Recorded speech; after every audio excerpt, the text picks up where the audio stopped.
Bonsoir à toutes et à tous et bienvenue dans votre émission Au regard de la loi. Aujourd'hui, nous allons faire une incursion dans le monde passionnant et parfois dangereux des défenseurs des droits humains. Pour répondre à nos questions, nous avons invité pour vous M. Serge Prince Agbodjan. Il est juriste et expert en droits de l'homme. Il est également le rapporteur général de la Commission béninoise des droits de l'homme. Merci de nous inviter dans cette émission. Pour planter le décor, je vous invite à suivre le témoignage du jour. Le fait qui m'a véritablement marqué par rapport à mes prises de position, par rapport à la recherche de la protection, de la promotion des droits de l'homme, par rapport à la promotion de la bonne gouvernance, c'est ce soir-là du 9 décembre 2013 où on a attenté à ma vie. Et ils ont tiré sur moi pendant que je circulais, que j'allais dans ma maison. J'étais à 500 mètres de chez moi et j'ai reçu 8 impacts de balles. Je n'ai jamais injurié quelqu'un. Jamais. Je n'ai fait que réclamer nos droits et le droit des concitoyens. Mais il faudrait que justice me soit rendue. Il faut qu'on sache quand même un jour qu'est-ce qui s'est vraiment passé, qui a fait quoi et pourquoi, commandité ou non commandité. Il faut qu'on sache. Monsieur Serge Prince Agbodjan, vous venez ainsi de prendre connaissance du témoignage de Monsieur Martin Vioutou Assogba, un ardent défenseur des droits humains et de la bonne gouvernance au Bénin. Alors, quelles sont vos appréciations des faits évoqués? C'est vraiment triste ce qui s'est passé ce 9 décembre-là. Et c'est vraiment les difficultés et les défis que vivent les défenseurs, pas seulement au Bénin, les défenseurs au niveau mondial et spécifiquement au Bénin, puisque c'est l'un des rares cas où nous avons vu au Bénin les défenseurs activistes attaquer directement sur le droit à la vie, un droit primordial. Donc, c'est toujours triste de vivre ça.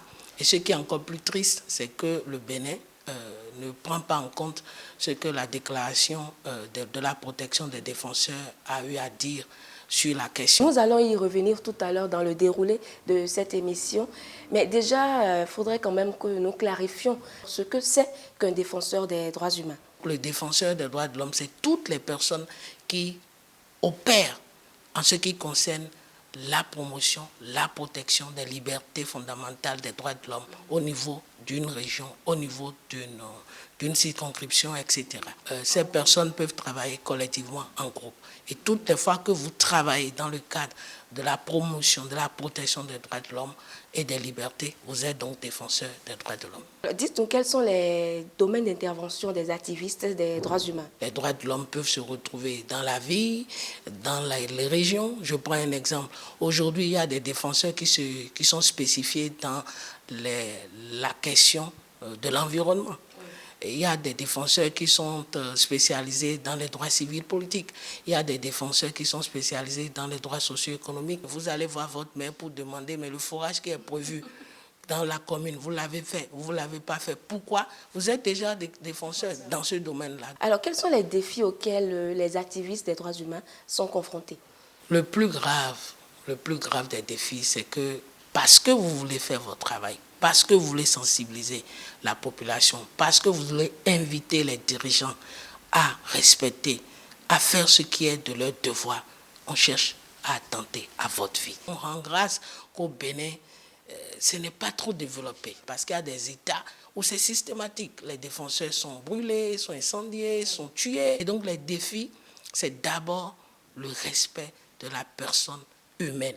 Éviter les arrestations arbitraires, éviter les violences sur les défenseurs, leur donner la capacité de s'exprimer, leur donner la capacité de s'associer. Et surtout, les défenseurs femmes, c'est encore un autre problème. On intimide, on viole, on menace, les belles familles agissent. Tous ces défis-là doivent être relevés pour permettre à ces défenseurs-là de pouvoir exercer librement ce droit dans lequel ils se sont mis.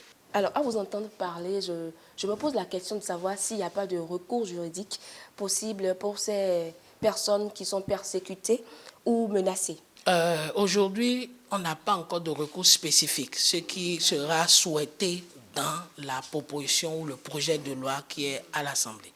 Mais actuellement, les défenseurs utilisent les recours classiques qui existent. Vous avez les juridictions, vous avez la Commission béninoise des droits de l'homme, vous avez les mouvements, les groupes de travail, les organes de traité des Nations Unies. Il y a ces mécanismes-là qui existent, mais il n'y a pas de mécanisme de recours spécifique aux défenseurs au Bénin, et nous essayons de voir comment il faut le mettre en œuvre, et c'est justement tout ça là qui fait partie de notre plaidoyer pour l'obligation du Bénin à pouvoir doter les défenseurs du Bénin d'une loi spécifique sur la question. Alors, que fait la Commission béninoise des droits de l'homme pour que la loi portant protection des défenseurs des droits humains soit votée? La Commission béninoise des droits de l'homme a la problématique de la promotion, de la protection des défenseurs comme un élément de fond dans son mandat.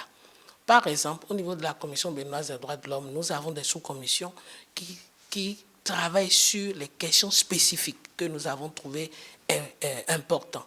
Vous avez les questions des enfants, la question de la femme, les questions des personnes handicapées. Mais la sous-commission 3, dans laquelle moi, en plus de ma fonction de rapporteur général, je siège, c'est la sous-commission qui s'occupe de 3 thématiques sur lesquelles nous travaillons tous les jours: la liberté de presse, la liberté d'association et la protection des défenseurs des droits de l'homme. Donc ça fait partie d'un mandat spécifique et nous y travaillons tous les jours, et c'est justement dans cette sous-commission que nous avons beaucoup travaillé sur le projet de loi sur la protection des défenseurs des droits de l'homme qui est actuellement déposé, je crois, en pétition au niveau de l'Assemblée nationale. Quels sont les aspects spécifiques que la loi devrait aborder? Vous avez les protections ordinaires, vous avez les protections spécifiques. Par exemple, sur les protections spécifiques, il faut bien sécuriser les défenseurs dans leur travail. Et donc, il y a des actions qu'il faut mener par rapport à cela. Vous avez les obligations des États qui amènent à dire, même si la justice est lente pour les questions de manière classique, lorsqu'un défenseur est en cause, comme nous l'avons vu dans le cas de M. Assoba, dont la procédure n'est jamais arrivée à terme, les États doivent obligatoirement aller plus vite pour que nous comprenions. Parce que le défenseur peut être dans la vie sociale, peut vivre des situations particulières qui ne sont pas liées à son mandat de défenseur. Il faut vite faire le procès pour constater que ce qu'il a fait là, c'est purement personnel, que d'aller plus loin dans la procédure. Donc, il y a ces questions-là qui sont prévues. Il y a maintenant un mécanisme de protection. Vous voyez, c'est un mécanisme qui est prévu dans la loi, qui permet d'actionner tout le système lorsqu'un défenseur est en difficulté. Aujourd'hui, nous n'en avons pas.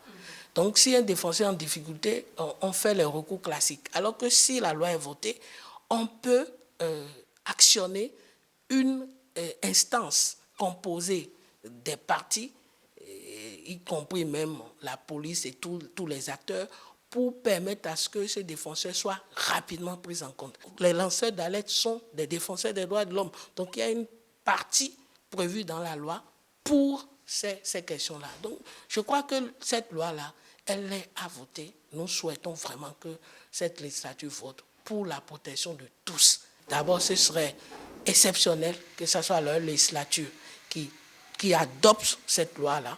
Ensuite, je les invite à aller plus loin dans la loi. La loi a posé tous les problèmes possibles, que nous ayons une analyse holistique, une analyse juste de la situation pour que nous ayons une loi qui ne soit pas une loi déculottée, mais une loi qui aborde les questions réelles des défenseurs telles que c'est proposé dans la proposition ou le projet qui est déposé. Quelles sont les actions que vous menez au niveau de la Commission béninoise des droits de l'homme pour sensibiliser et mobiliser le public en faveur de cette loi? L'organisation qui est leader sur la question de la sensibilisation, sur le plaidoyer sur cette loi, c'est la coalition des défenseurs des droits de l'homme. Cette coalition, dans tous les pays, c'est cette coalition qui fait le lead autour de cette coalition, vous avez toutes les organisations qui existent, Amnesty, Changement social, tout le monde. Et nous, en tant que Commission béninoise des droits de l'homme, nous venons en institution pour appuyer le travail qui est fait. Eux, ils ne peuvent pas faire tout. Nous, en tant qu'institution de la République, nous appuyons cela et sur cette question, nous faisons ce que nous pouvons faire pour que cette loi-là soit réellement votée. Il y a eu beaucoup d'ateliers. Moi, j'ai eu la chance de participer.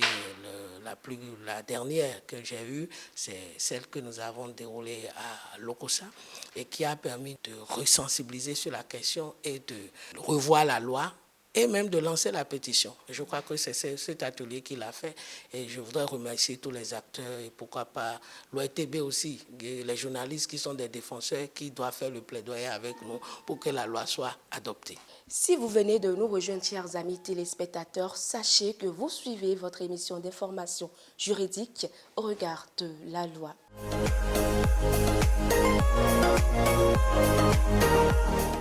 Monsieur Prince Agbodjan, dans notre émission, nous donnons la possibilité à des internautes de poser des questions à nos spécialistes.